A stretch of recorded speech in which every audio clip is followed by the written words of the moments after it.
안녕하세요. 임지연 변호사입니다. 요즘 가수 유희열 씨와 관련된 논란이 뜨거운데요. 오늘은 법으로 표절이 인정되기 위한 요건, 대중가요 표절이 문제되었던 과거의 사건들, 유희열 씨의 논란은 과연 어떻게 될 것인가에 대해서 알아보는 시간을 갖도록 하겠습니다. 들어가기 전에 구독과 좋아요, 알림 설정까지 부탁드립니다. 이 표절이라는 표현이 두 저작물 사이의 전체적인 느낌이 비슷한 경우 또는 단순히 아이디어만 비슷한 경우에까지 폭넓게 사용되는 경향이 있지만 이것은 법에서 말하는 저작권 침해와는 다소 차이가 있습니다.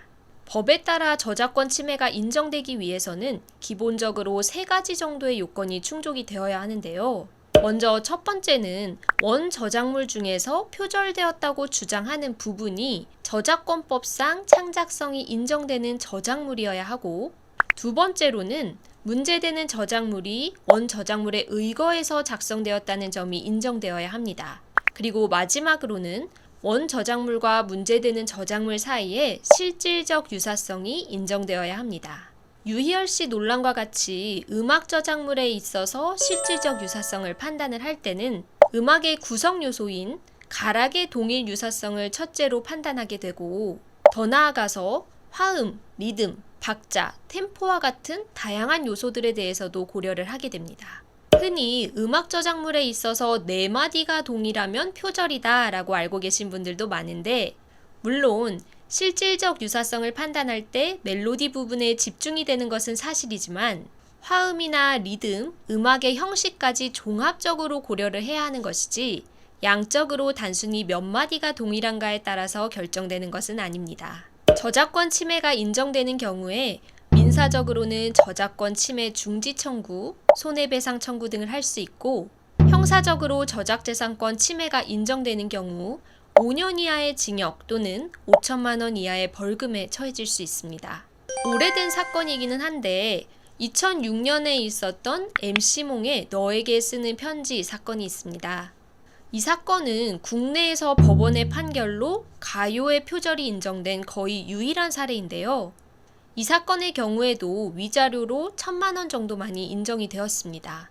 그 외에 2010년에는 CN블루의 외톨이야라는 노래에 대한 표절 논란이 있었지만 이는 저작권 침해에 해당하지 않는다라고 판결이 나왔습니다.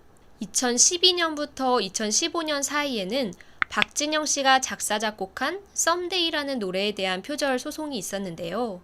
1심과 2심에서는 저작권 침해가 일부 인정이 되었지만 결국 대법원에서는 원저작물 중에서 표절되었다고 주장하는 부분에 창작성이 인정되지 않는다라는 이유로 저작권 침해를 인정하지 않았습니다.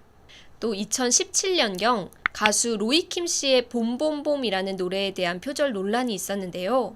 이 사건 역시도 원저작물 중에서 표절되었다고 주장하는 부분 자체에 창작성이 인정되지 않는다라고 해서 저작권 침해가 인정되지 않았습니다.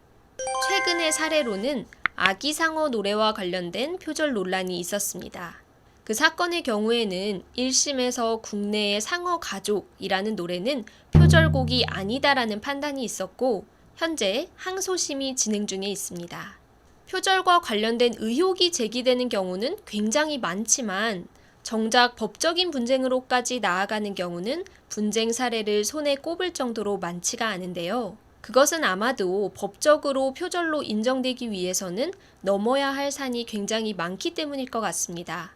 앞서 말씀드렸듯이 법적으로 표절이 인정되기 위해서는 기본적으로 3가지 정도의 요건이 충족이 되어야 하는데, 이 3가지 요건을 모두 충족하고 저작권 침해가 인정되기란 만만치가 않습니다.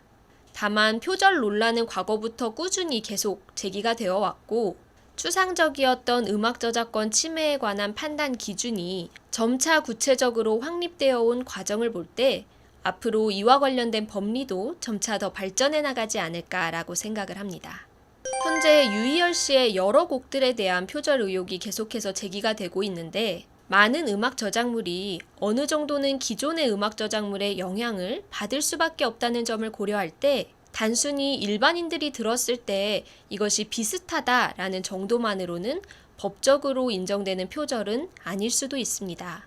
곡의 전체적인 구성 등을 살펴서 판단이 이루어져야 할 것이고, 현재로서는 유희열 씨의 곡들이 표절이다 아니다 라고 단언하기는 어려울 것 같습니다.